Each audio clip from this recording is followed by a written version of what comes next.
Meditations, Book 9. Do not despise death, but be well content with it, since this too is one of those things which nature wills. For such as it is to be young and to grow old, and to increase and to reach maturity, and to have teeth and beard and grey hairs, and to beget, and to be pregnant, and to bring forth, and all the other natural operations which the seasons of thy life bring, such also is dissolution.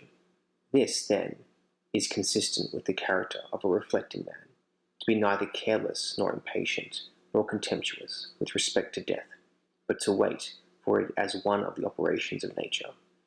As thou now waitest for the time when the child shall come out of thy wife's womb, so be ready for the time when thy soul shall fall out of this envelope.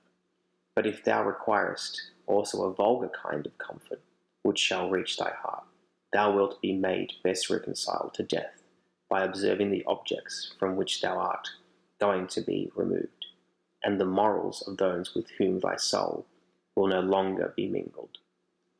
For it is no way right to be offended with men, but it is thy duty to care for them, and to bear with them gently, and yet to remember that thy departure will be not from men who have the same principles as thyself.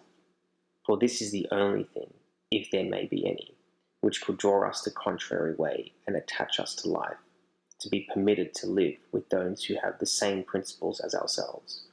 But now thou seest how great is the trouble arising from the discordance of those who live together, so that thou mayest say, Come quick, O death, lest perchance I, too, should forget myself. He who does wrong against himself. He who acts unjustly to himself, because he makes himself bad.